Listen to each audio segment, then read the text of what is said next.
আশা করি তোমরা আগের দিনের ক্লাসটা খুব ভালো করে করেছিলে, টেন্সের যে ক্লাসটা। তো আমরা যেটা করছি এখানে সিম্পল প্রেজেন্ট টেন্সটা আমরা আজ প্র্যাকটিস করবো। ধরেই নিচ্ছি তোমরা আগের ক্লাসটা করেছো, তোমাদের কনসেপ্টটা ক্লিয়ার হয়ে গেছে। এবার কনসেপ্টটা ক্লিয়ার হলে অবশ্যই করে তোমাদেরকে বাকি প্র্যাকটিসটা চালিয়ে যেতে হবে। তো এখানে কতগুলো ওয়ার্ড আমি লিখেছি। I have written 20 words, 20 verbs on the board, and we shall make sentences with these verbs, so that finally our conceptions, if we have any, তো it will become clear. তাহলে আমরা ফার্স্ট ওয়ার্ডে যেটা আমরা পেলাম সেটা হচ্ছে অ্যাবলিশ। Number 1, abolish. অ্যাবলিশ মানে কি? নির্মূল করা। অ্যাবলিশ মানে ধ্বংস করা, কোনো একটা সিস্টেম বা কোনো একটা কিছু সেটাকে একদম শেষ করে দেয়, সেটা হচ্ছে অ্যাবলিশ। অ্যাবলিশ, ধরো every government abolishes slavery. Every government abolishes slavery. প্রত্যেকটা গভর্নমেন্ট কি করে? স্লেভারিটাকে অ্যাবলিশ করে দেয়। নাম্বার টু কি আছে? নাম্বার 2 আছে অ্যাড। অ্যাড মানে কি? অ্যাড মানে হচ্ছে যোগ করা। ওকে, অন্তর্ভুক্ত করানো, এরকম আর কি। We add more paragraphs to every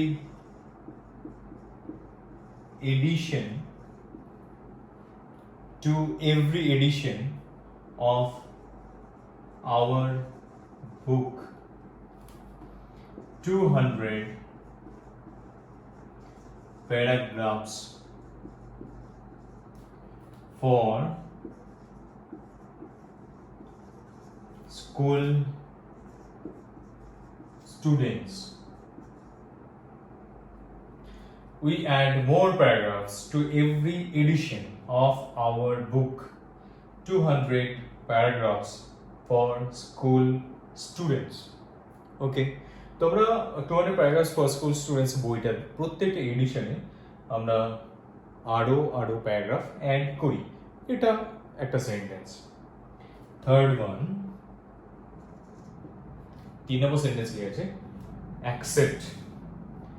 accept মানে কি? অ্যাকসেপ্ট মানে গ্রহণ করা, কোনো একটা কিছু মেনে নেওয়া। তো গ্রহণ করা, ACCEPT, accept. We accept credit cards here. We accept credit cards here. এটা অনেক দোকানের সামনে আমরা লেখা দেখি, we accept credit cards here, we accept অমুক, we accept তমুক, লাইক দিস। তো এই তিনটে ওয়ার্ড আমরা এখানে দেখলাম। এভরি গভর্নমেন্ট অ্যাবলিশেস, এটা যেহেতু third person singular number, every government third person singular number, তার জন্য কি করলাম আমরা? ES অ্যাড করলাম।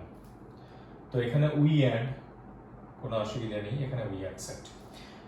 তো তিনটে ওয়ার্ড হলো, তারপরে ওয়ার্ডগুলোতে আমরা যাই।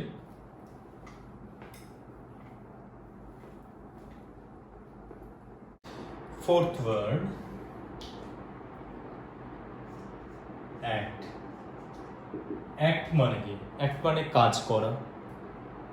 অ্যাক্ট মানে নাটক করাও সেই সেন্সে অ্যাক্টিং জায়গাটা আসে। তো অ্যাক্ট কোনো একটা কাজ করা, কারো হয়ে কোনো একটা কাজ করা, সেরকম হতে পারে। তো হি acts as the secretary of the organization.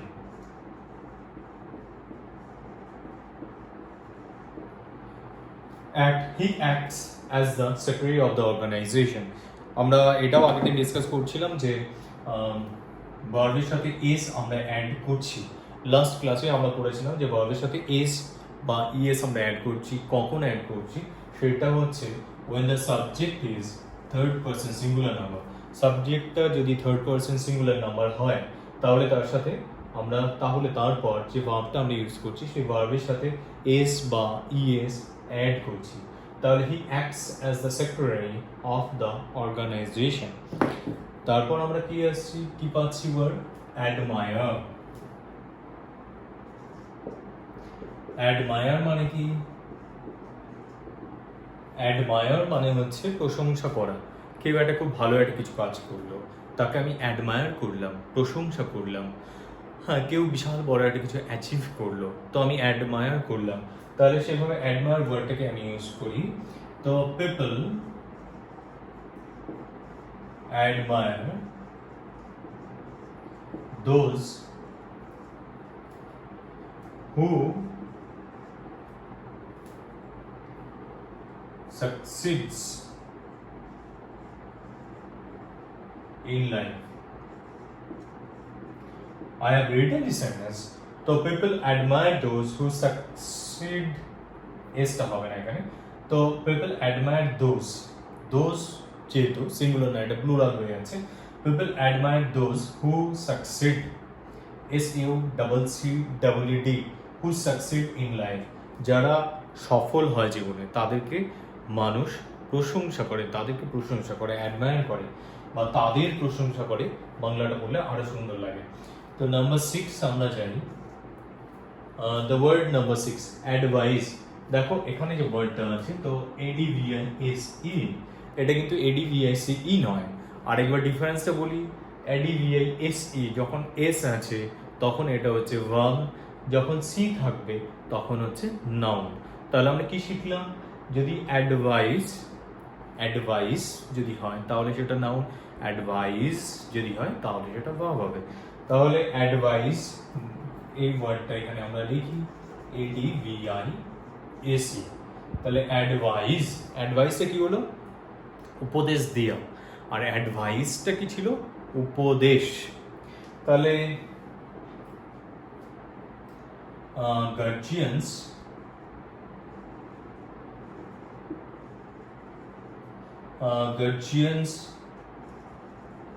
advise their children for the betterment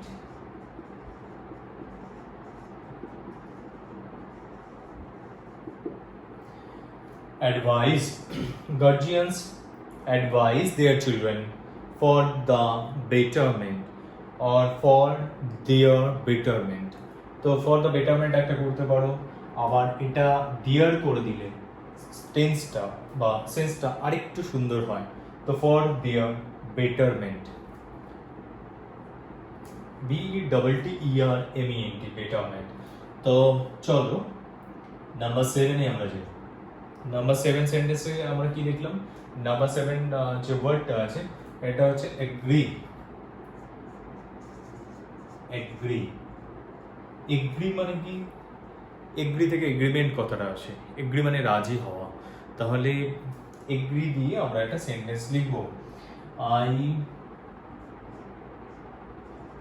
always agri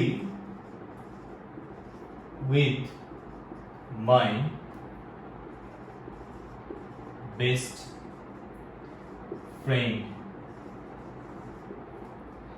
I always agree with my best friend.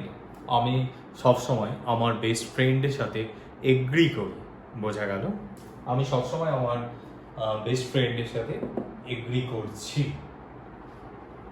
তাহলে নাম্বার 7 হলো। নাম্বার 8 ওয়ার্ডটা অ্যালাউ আছে। অ্যালাউ মানে কি?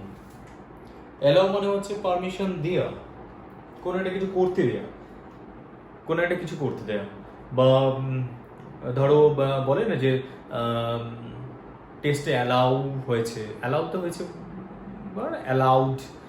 তো অ্যালাউ করেছে ওকে, তার মানে কিছু মাধ্যমিক পরীক্ষাটা দিতে যেতে পারবে। এই যে সেন্স অ্যালাউ মানে অ্যালাউ করা, পারমিশন দেওয়া। নাম্বার 8 অ্যালাউ, ALLOW, অ্যালাউ মানে কোনো কিছু করতে পারমিশন দেওয়া, করতে অ্যালাউ করা, সম্মতি দেওয়া। তো allow our teachers, allow our teacher subject, তার সাথে অ্যালাউ বসিয়ে দিলাম, allow us to take a short break after every class. দেখো তো সেন্টেন্সটা বুঝতে পারছো কিনা?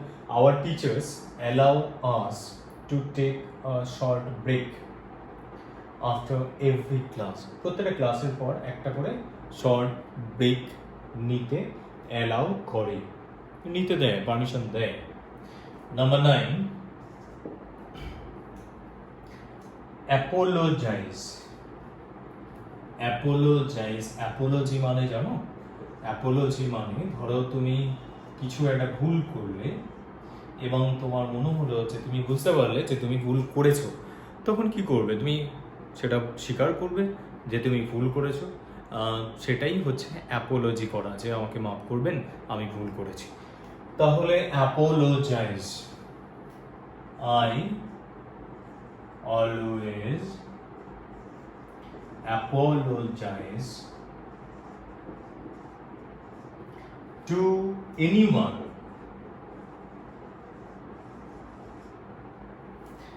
if I am convinced that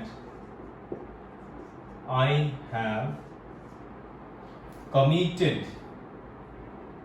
or I have made the mistake. Okay. So I always apologize to anyone if I am convinced that I have made the mistake or I have committed a mistake, the mistake. Okay? Apologize. Number 10, apply. দেখো, apply মানে কি কোনো একটা কিছু apply করা, ব্যবহারিক প্রয়োগ যেটা আমরা বলি, সেরকম প্রয়োগ করা, প্রয়োগ করা। তো APPLY, অ্যাপ্লাই। ওকে, তো the laws and the rules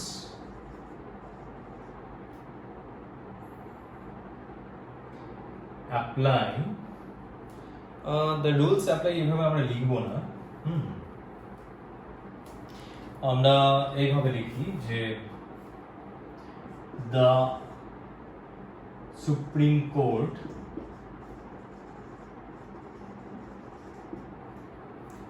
applies the Supreme Court, আচ্ছা সিটা বড় হাতে লিখবে, সুপ্রিম কোর্ট, হাই কোর্ট এগুলো SRC এগুলো বড় হাতে লিখবে। the Supreme Court applies its power on every citizen. হলো, the Supreme Court applies its power on every citizen. প্রত্যেকটা সিটিজেনের উপর সুপ্রিম কোর্ট পাওয়ারটা অ্যাপ্লাই করে। ওকে, তাহলে আমরা 10টা ওয়ার্ড দিয়ে 10টা সেন্টেন্স শিখলাম। তোমরা অবশ্যই করে কিন্তু এই ওয়ার্ডগুলো দিয়ে আরও 2টো 3টে 4টে 5টা করে সেন্টেন্স লিখবে, প্র্যাকটিস করতে থাকবে। তোমরা অনেক তাড়াতাড়ি শিখবে, অনেক এগিয়ে যেতে পারবে। তাহলে নাম্বার 10, নাম্বার 11, অ্যারাইভ। অ্যারাইভ মানে কি বলো? অ্যারাইভ মানে হচ্ছে পৌঁছানো কোনো একটা জায়গায়। তো number 11, arrive. Every year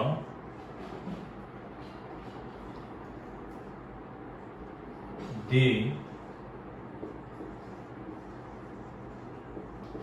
arrive at the airport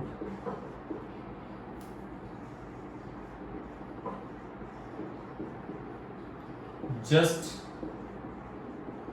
before every year they arrive at the airport প্রত্যেক বছর তারা এয়ারপোর্টে এসে হাজির হয় just before দুর্গা পূজা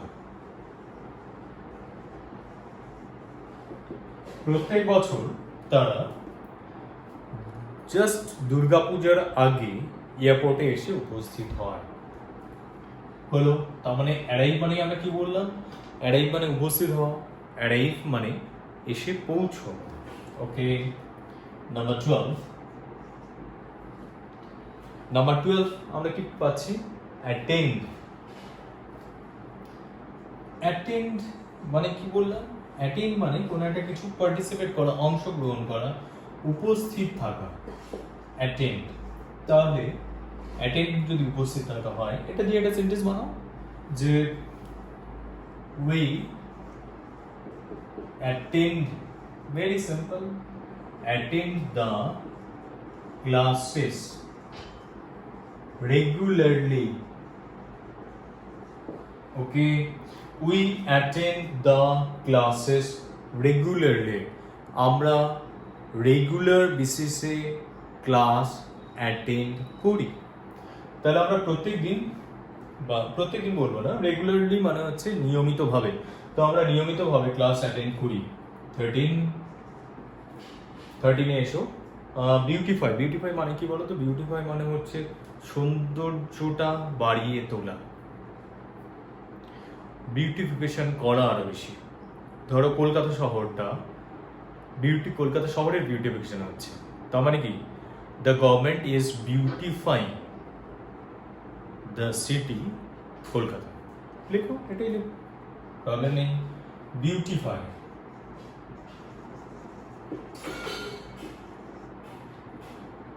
বিউটিফাই মানে সৌন্দর্য বাড়ানো the government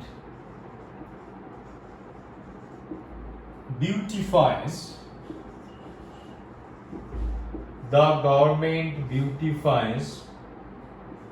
the city Kolkata এটাকে বলা হয় নাউন ইন অ্যাপোজিশন সিটি কোন সিটি কলকাতা তো the government beautifies the city Kolkata তো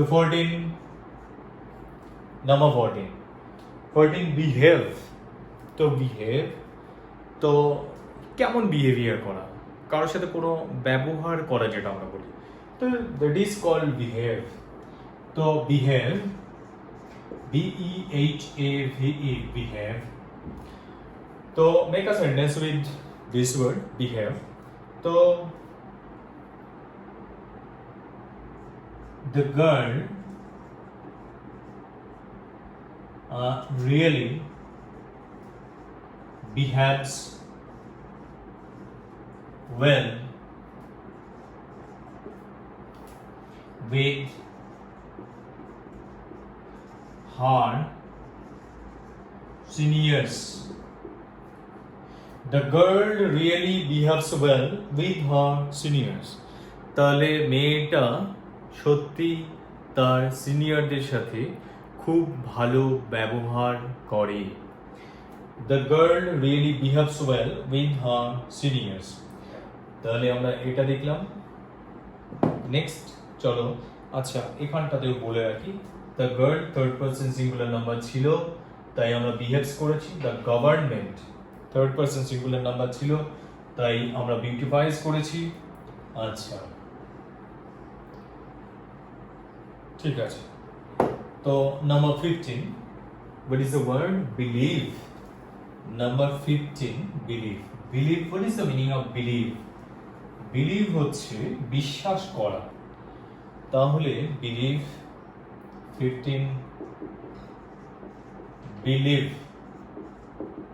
believe মানে কি বিশ্বাস করা তো we believe বিলিফটা যদি আরেকটু স্ট্রং হয় তাহলে আমাদের উইশ হয়ে যেতে পারে, মানে আমরা বিশ্বাস করি। Okay, we believe that India will become a developed nation soon. We believe that আমরা বিশ্বাস করি যে India will become a developed nation soon. আমরা বিশ্বাস করি ইন্ডিয়া খুব শীঘ্রই একটা ডেভেলপ কান্ট্রিতে পরিণত হবে। তো আমরা যারা ইন্ডিয়ান তারা আমরা ইন্ডিয়াকে নিয়ে ভাবছি, ইন্ডিয়াকে ভালোবাসছি, আর পাশাপাশি দেশকেও ভালোবাসছি। যারা বাংলাদেশে থাকো তোমরা, তারা বাংলাদেশকে নিয়ে লিখতে পারো, নিজের কান্ট্রিকে নিয়ে লেখো। আমরা সবাই নিজের কান্ট্রিকে ভীষণ পছন্দ করি, ভীষণ ভালোবাসি। তো তোমরা লেখো যে যারা বাংলাদেশে আছো এই মুহূর্তে, তো we believe that Bangladesh will become a developed country within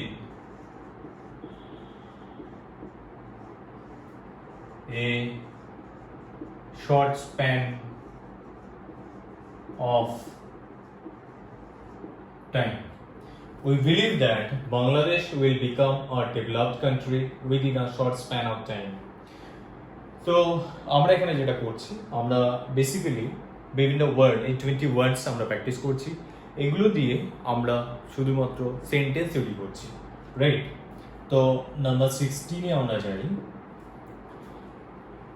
bless. Bless মানে কি? ব্লেস মানে আশীর্বাদ করা। ব্লেস মানে হচ্ছে আশীর্বাদ দেয়া। তাহলে কি হলো? পেরেন্টস, খুব সিম্পল একটা সেন্টেন্স। পেরেন্টস তো সবসময় আশীর্বাদ দেয়, তাই না? Parents always bless their children. Parents always bless their children without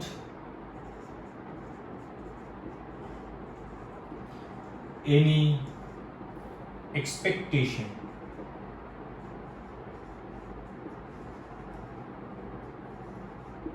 Okay, parents always bless their children without any expectation. Parents সবসময় তাদের চিলড্রেনদেরকে ব্লেস করে কোনো এক্সপেকটেশন ছাড়াই। এক্সপেকটেশন মানে কি বলো? এক্সপেকটেশন মানে হচ্ছে আশা, কোনো আশা ছাড়াই চিলড্রেনদেরকে ব্লেস করে। তাহলে নাম্বার 17-এ আমরা যাই। নাম্বার 17 ওয়ার্ডটা কি আছে? ব্লিড। ব্লিড মানে কি বলো তো? ব্লিড মানে হচ্ছে রক্তক্ষরণ হওয়া, মানে ব্লাড বেরোনো, রক্ত বেরোনো। তো এটা কি হচ্ছে? Bleed. The dog bleeds profoundly. মানে কি, প্রচুর ব্লাড বেরোচ্ছে, প্রচন্ড ভাবে ব্লিড করছে, প্রচুর ব্লাড বেরোচ্ছে ডগটার, কুকুরটা। তাহলে আমরা কি বলছি? দ্য ডগ ব্লিডস প্রোফাউন্ডলি, প্রচন্ড ভাবে ওর ব্লিডিং হচ্ছে, আমরা এটা বলতে পারি। ওকে, দ্য ডগ ব্লিডস। এখানটাতেও আমরা কি করেছি? Subject third person singular number আছে বলে ভার্বের সাথে আমরা এসটাকে অ্যাড করে দিয়েছি। তো 17টা ওয়ার্ড আমরা করলাম, 17টা ওয়ার্ড ইউজ করেছি, আর 3টে ওয়ার্ড আমাদের আছে। তো 18 নাম্বার 18 কি আছে? নাম্বার 18 আছে বোস্ট, BOAST। বোস্ট মানে হচ্ছে গর্ববোধ করা। কিছু একটা বড় কিছু করলাম, গর্বে বুক ফুলে গেল, আমরা বলি তো, মানে হামেশাই আমরা সেরকম ভাবে বলতে দেখি। বোস্ট মানে হচ্ছে গর্ববোধ করা। We boast when we achieve something. গ্রেটটা ইউজ করে দাও। We boast when we achieve something great. আমরা বোস্ট করি, ভীষণ গর্ববোধ করি আমরা যখন কোনো কিছু বিশাল কিছু একটা অ্যাচিভ করলাম, তার জন্য আমরা গর্ববোধ করি। 19 বুক। বুক মানে এমনি নর্মালি বই, কিন্তু এটা যখন ভাব হবে তখন সিট বুক করা, টিকিট বুক করা। বুক।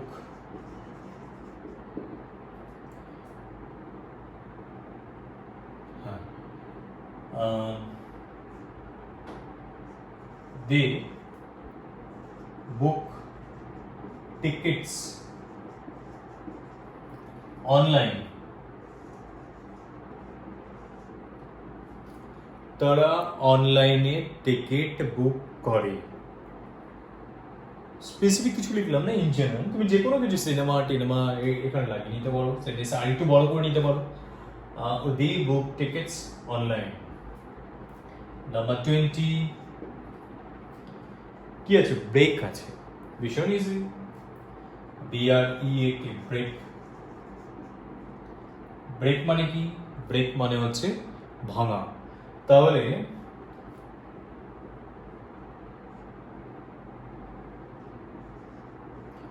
children break toys without